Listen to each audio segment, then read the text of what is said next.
Pour Nina, son fils restera toujours son petit garçon qu'elle a aimé plus que tout au monde. En regardant ses photos, en touchant ses affaires, Nina ne retenait pas les larmes coulant sur ses joues, ni n'essayait d'étouffer le cri de désespoir qui s'échappait de sa poitrine. « Mon petit, mon cher homme », criait-elle, respirant l'odeur de ses chemises laissées après sa mort. « Tu m'as laissé seul dans ce vaste monde, mon cher. » Nina levait les yeux au ciel, s'adressant apparemment au Seigneur, mais n'entendait aucune réponse. Là-haut, selon elle, se trouvait aussi son fils, Vassili, qui restait dans sa mémoire un jeune homme beau et vigoureux, qu'il avait quitté seul par une stupide coïncidence. Elle ne pouvait se pardonner cela, les larmes redoublaient après chaque pensée de lui. Depuis longtemps, elle vivait seule.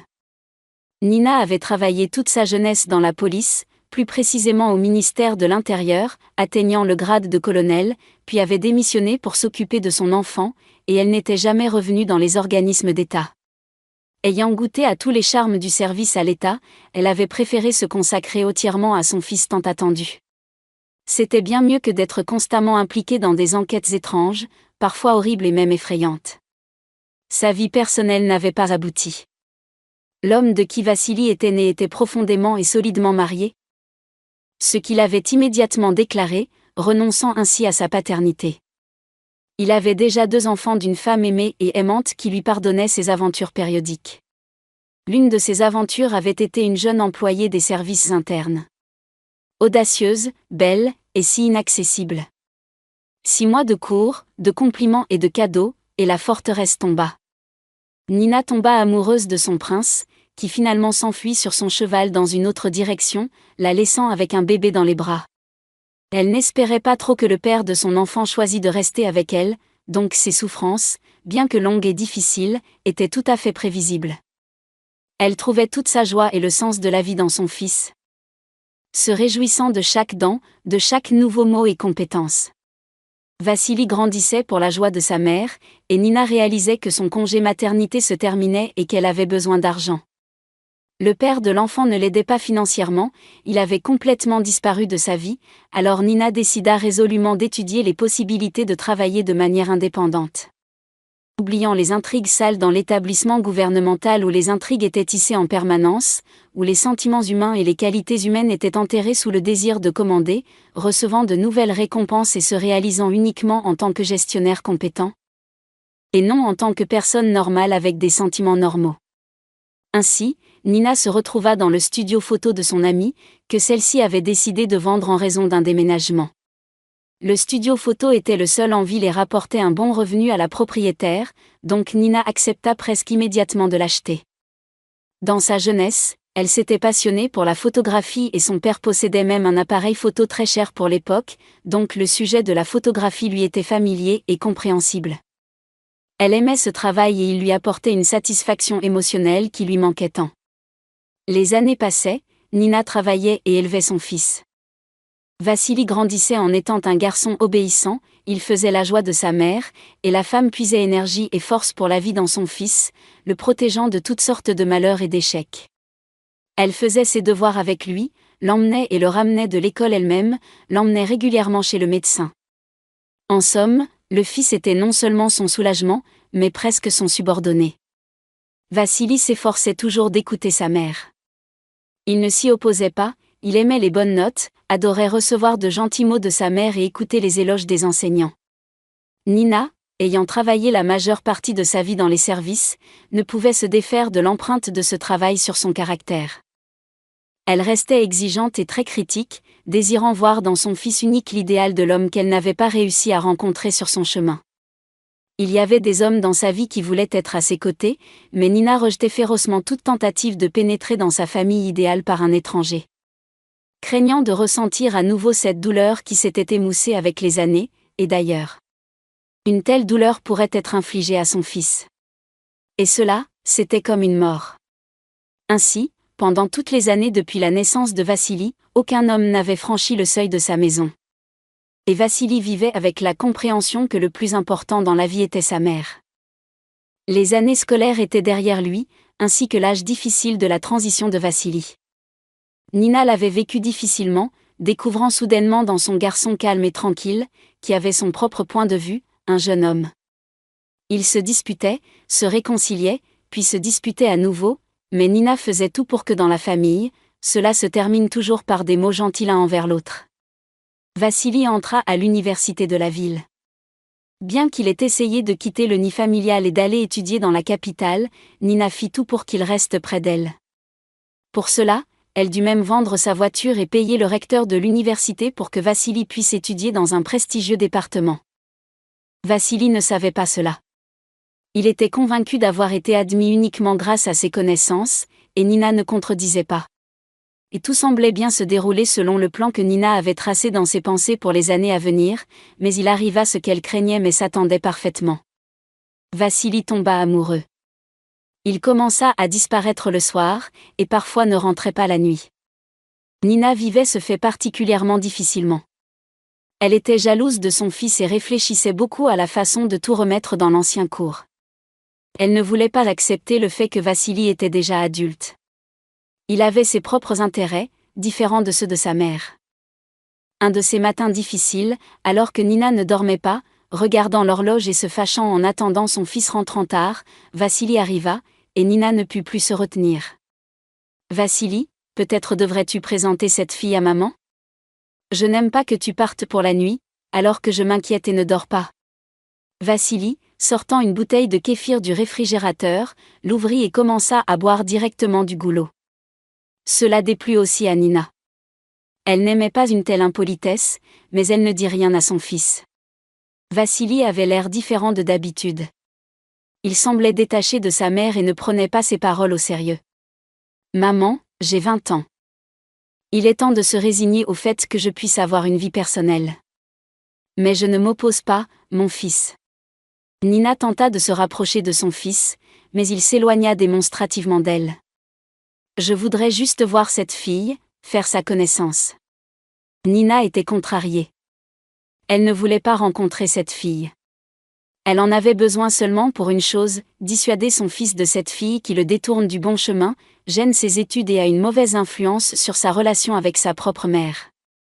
Mais il fallait présenter cela différemment à Vassili. Et maintenant Nina se tenait devant son fils, faisant semblant de n'être que pour sa relation avec une femme encore inconnue pour elle. Comprenant tout et voulant se lier d'amitié avec l'amour de toute la vie de Vassili. « Non, maman, je ne pense pas que ce soit une bonne idée, » dit Vassili, faisant comprendre à sa mère qu'il n'avait pas l'intention de suivre ses demandes. Nina était abasourdie, comment osait-il refuser à sa mère, qui avait tout donné pour son avenir radieux. Elle voulait lui crier toutes ces paroles, mais Nina se retint. Vassili ne dit rien de plus, et après avoir fini son kéfir, posant la bouteille vide sur la table de la cuisine, il se retira dans sa chambre pour se reposer après une nuit mouvementée, apparemment, pour manquer à nouveau des cours à l'université la veille des examens. Nina se rongeait les sangs, pensant à comment éloigner son fils de cette séductrice, comment retrouver le Vassili d'autrefois avec son sourire et ses baisers matinaux sur la joue. Pas une seconde ne passait sans que Nina ne pense à cela, serrant les poings et les dents de colère et de jalousie. Puis elle les vit ensemble. Elle était dans son atelier, dont les fenêtres donnaient sur l'entrée du parc municipal. Au début, elle observa longuement la silhouette de l'homme marchant enlacé avec une femme, puis elle vit que c'était Vassili. Nina sortit même dans la rue, oubliant ses clients. Elle suivit le couple à quelques mètres d'eux, réalisant avec horreur que la femme marchant à côté de son fils était l'épouse du recteur de l'université où son fils avait été admis par Piston. Et c'était justement en elle que son fils était amoureux, une femme mariée avec 2 enfants et un mari occupant un poste sérieux. La peur paralysait Nina. Elle comprenait que son fils commettait la même erreur qu'elle avait faite dans le passé lointain, et elle ne savait pas quoi faire maintenant. Nina passa plusieurs nuits blanches à regarder le plafond et à écouter les pas matinaux de son fils. Il était avec elle, avec cette femme de 30 ans son aînée. Il l'aimait, mais que devait-elle faire ? La mère qui sait tout et veut tout changer ? Nina osa faire un pas décisif.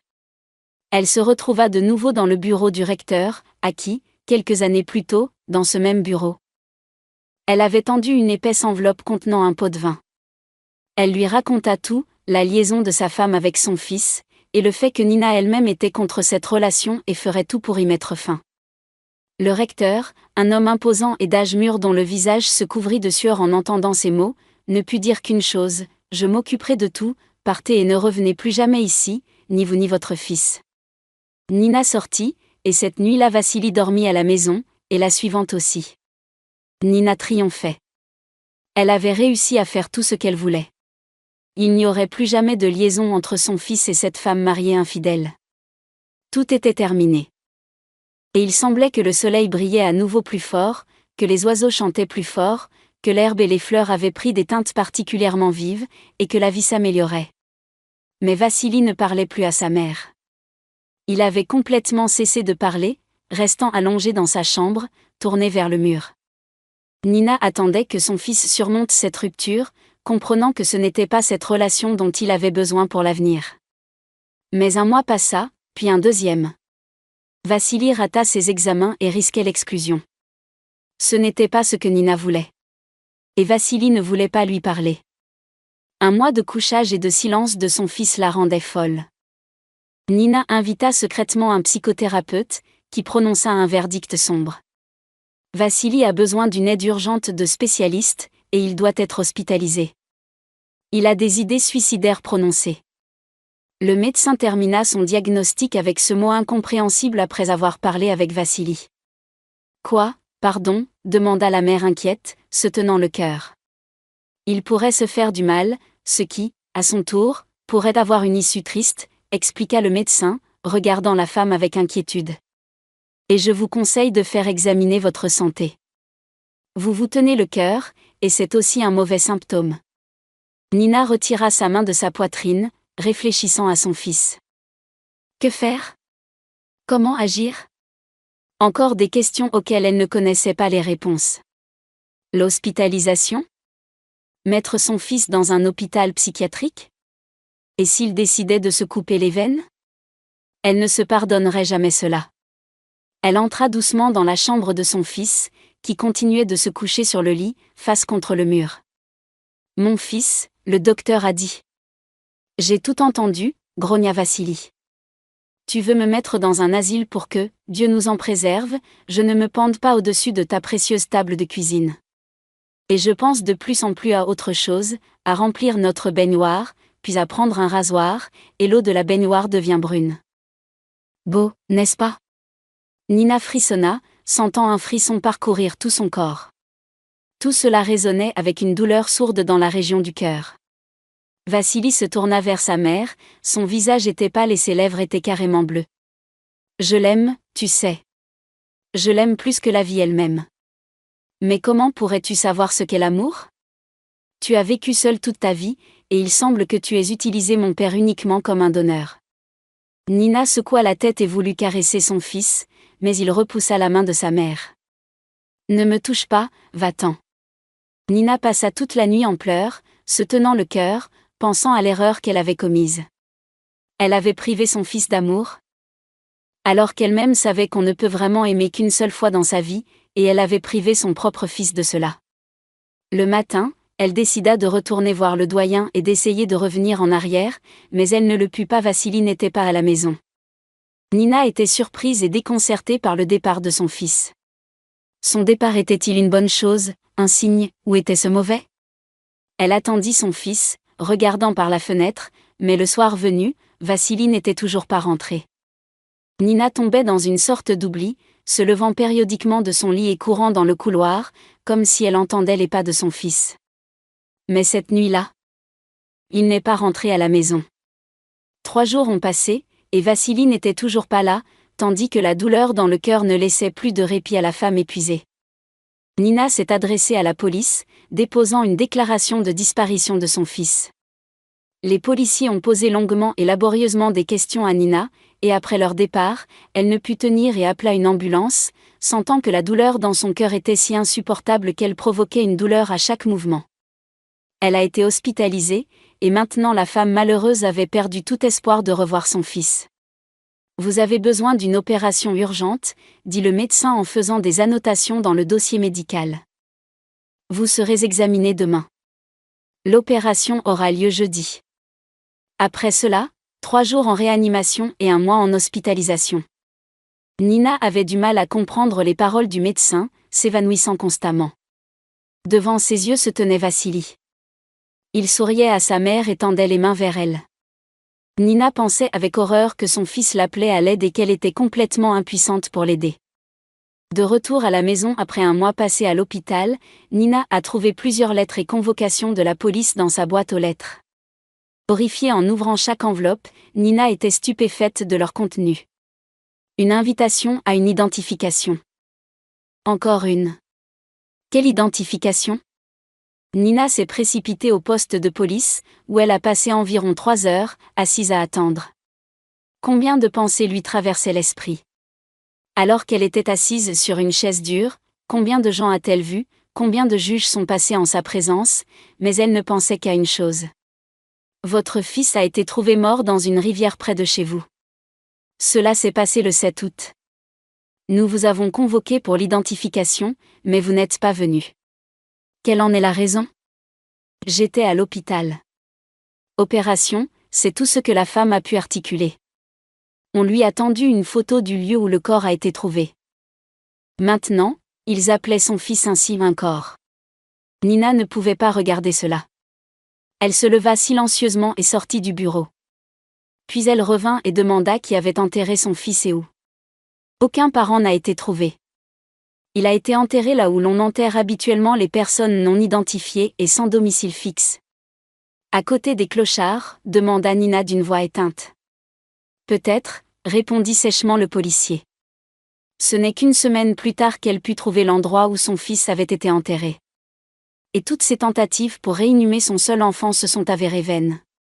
Vassili reposait maintenant dans un coin reculé du cimetière municipal parmi d'autres personnes inconnues, qui avaient elles aussi leur propre destin, leur propre vie, leur propre amour. La vie avait perdu tout sens. Nina ne pouvait pas se résigner à la mort de son fils, qui avait décidé de mettre fin à ses jours en se noyant dans la rivière. Comment son Vassili, son soleil, sa lumière à la fenêtre, avait-il pu si facilement entrer dans l'eau à cause d'une femme ? Nina voulait la regarder en face, lui dire combien elle la haïssait de lui avoir pris son fils. Nina n'avait jamais imaginé qu'elle-même avait privé son fils unique et ardemment aimé. Et maintenant, à plus de 50 ans, elle ne pouvait plus avoir d'enfant pour essayer de réparer les erreurs qu'elle avait commises dans l'éducation de son fils. En retournant à l'université, dans le même bureau où se trouvait le doyen, elle entra simplement et lui demanda « Comment puis-je trouver votre femme ? Je dois lui parler. » Le visage de l'homme se remplit de sang, il se leva de son siège, et avec lui se leva son énorme ventre lourd. « Sors d'ici. La dernière fois, je te l'ai déjà dit, dehors. » Effrayée, Nina s'est précipitée hors de la porte et a couru en bas, se tenant aux rambardes. Mais elle n'était pas coupable du fait que sa femme avait décidé de le tromper avec son fils. Son cœur battait dans sa poitrine, menaçant de jaillir. Longtemps, Nina a vécu avec la solitude, tombant périodiquement en crise d'hystérie.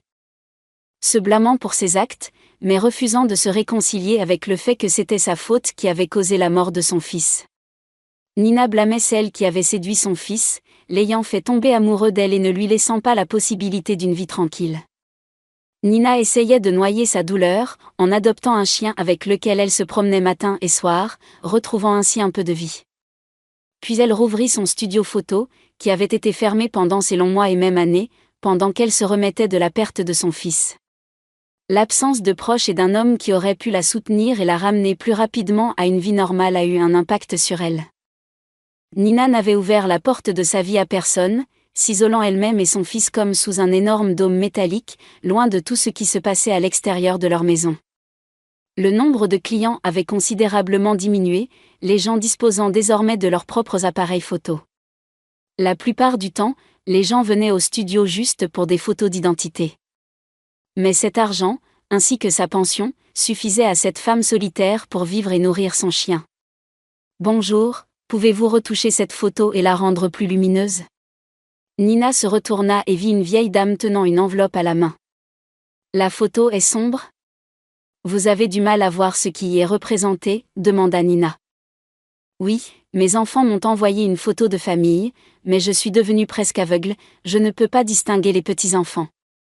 Et la photo est petite, pouvez-vous l'agrandir ?» Nina tendit la main et prit l'enveloppe des mains de la vieille dame. « Laissez-moi essayer.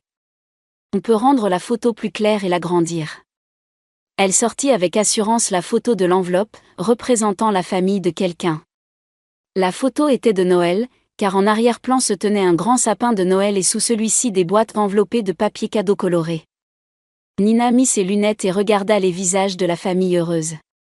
Sa main trembla et les photos tombèrent au sol. « Mais que faites-vous ? Soyez plus prudente. » Nina resta assise, immobile. Elle avait peur de regarder à nouveau les photos, au centre desquelles se tenait Vassili, en tant que chef de famille. La vieille dame se pencha elle-même et commença à ramasser les photos éparpillées. « Où vivent ces gens ? Demanda Nina, observant les mouvements maladroits de la vieille femme ramassant les photos. « Qu'est-ce que ça peut vous faire ? Demanda celle-ci, toujours mécontente que la photographe ait laissé tomber ses précieux papiers. « Ces photos ont été prises il y a un mois, n'est-ce pas ? » La vieille dame acquiesça à contre-séhure et pincèrent les lèvres. « Oui, c'est la famille de ma fille. Ses enfants aînés et son plus jeune fils de son second mari. Ils vivent dans une autre ville depuis longtemps. Je vais les voir, ils ne viennent pas ici. » Nina regarda de nouveau la vieille dame. « Le mari s'appelle Vassili ? Demanda la femme. « Oui, Vassili Nova. Et moi, je suis Nina Nova. » Pourquoi Nina avait-elle dit cela, ressentant en elle des sentiments indescriptibles ? Son fils était vivant. Ce n'était pas lui qui avait été trouvé dans la rivière. Et ce n'était pas son fils. Son fils et sa famille étaient sur la photo. Alors il avait quitté sa mère pour nulle part, ou plutôt pour elle. La femme qu'il aimait. Probablement que c'était ça. Nina ne pouvait pas imaginer autrement le déroulement des événements. Elle avait compris l'essentiel. Durant ces 3 années, Vassili n'avait jamais tenté de voir sa mère. De la présenter à son fils, de la faire partie de sa nouvelle famille. Il avait tout appris de la trahison de sa mère. Pourrait-il lui pardonner un tel acte ? Elle ne connaissait pas la réponse à cette question. Mais elle était prête à corriger ses erreurs. La femme expliqua toute la situation à la vieille dame qui avait apporté les photos et pleura. Elle ne savait pas quoi faire. Aller voir son fils ou rester à la maison et attendre qu'il décide enfin de venir la voir. Il était clair qu'elle devrait attendre très longtemps. La vieille dame l'écouta avec compréhension et lui tendit le numéro de téléphone de son fils bien-aimé. Nina était submergée de sentiments contradictoires. Elle ne savait pas si son fils voulait communiquer avec elle. L'essentiel, c'est que son fils était vivant. Pendant tant d'années, elle s'était rendue sur une tombe inconnue et y passait des jours, parlant constamment à son fils. Alors qu'en réalité, il était vivant. La vieille dame partit, et Nina resta là, regardant et serrant fermement le numéro de téléphone que cette gentille femme venait de lui donner. La journée de travail touchait à sa fin. La femme ferma le studio et rentra chez elle.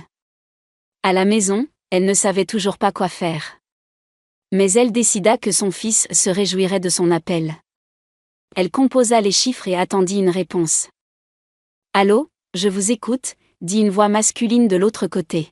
« Mon fils, c'est moi. »« Maman, comment m'as-tu trouvé ? » ?»« Pardonne-moi, mon bon. Je suis très coupable envers toi. J'ai gâché ta vie. Pardonne-moi, si tu peux, » pleura la mère. « Maman, calme-toi, tout va bien, » dit le fils d'une voix familière, mais si oubliée. « Je pensais que tu étais mort. On m'a dit que tu t'étais noyé. J'allais sur ta tombe. » La femme éclata en sanglots. « Maman, arrête. Je voulais t'appeler moi-même, mais je n'arrivais pas à me décider. Tout s'est passé si spontanément que j'avais honte de ne pas t'avoir appelé pendant tout ce temps. Quel genre de fils suis-je ? Mon fils. Tu es le meilleur, et surtout, tu es vivant. Maman, viens chez nous ce week-end. Je te présenterai mes enfants. Vraiment ? Tu n'es plus en colère contre moi ? Non, bien sûr que non. Nous t'attendons samedi. Nous avons beaucoup à nous dire. Tu sais, tu m'as tellement manqué. Tu ne peux même pas imaginer. » L'homme raccrocha le téléphone, puis 1 minute plus tard, il envoya l'adresse. C'était le jour le plus heureux de la vie de Nina. Elle n'avait pas souri ainsi depuis longtemps. Ses émotions débordaient. Il n'était que mercredi, mais elle commençait déjà à faire ses bagages. La semaine passa très vite. Nina était prête à partir directement du travail chez son fils et sa famille. Mais il l'attendait samedi. Elle confia son chien à une voisine, qui avait accepté de s'en occuper pendant son absence, et courut à la gare. Elle ne pouvait attendre le lendemain. Après avoir acheté son billet, elle partit rejoindre son fils bien-aimé. Personne ne l'attendait là-bas, car il l'attendait le lendemain. Peu importe pour elle. Elle prit un taxi à l'adresse indiquée. Montant les escaliers d'un immeuble, son cœur se serra. Elle anticipait avec impatience cette rencontre tant attendue, et là elle était, devant la porte. La porte s'ouvrit, et la femme de son fils apparut. « Vous cherchez qui » demanda-t-elle, surprise, ne s'attendant pas à voir une vieille dame. « Je cherche Vassili » dit-elle doucement. « Vassili, il y a une femme pour toi. » L'homme sortit et vit sa mère. « Maman, tu es censée arriver demain » s'étonna Vassili en étreignant la femme. « Je ne pouvais plus attendre, mon fils. » Mon cœur n'en pouvait plus. Elle enlaça fermement son fils et respira son odeur. Rien d'autre n'était nécessaire. Son fils était vivant. Il était là, devant elle. Elle était si heureuse. Dans l'appartement, on entendait le bruit de petites jambes qui couraient. La femme se tenait là, attendant de voir son premier petit-fils. Soudain, un petit garçon surgit du coin, criant en se jetant sur Nina. « Grand-mère ! Enfin ! Maintenant, j'ai 2 grands-mères. » Nina ne put retenir ses larmes et éclata en sanglots. Elle ne pouvait croire qu'il y a peu de temps, elle pleurait sur la tombe de son fils, et maintenant, elle était la plus heureuse du monde. La femme pleura longtemps, se souvenant de ses visites sur la tombe de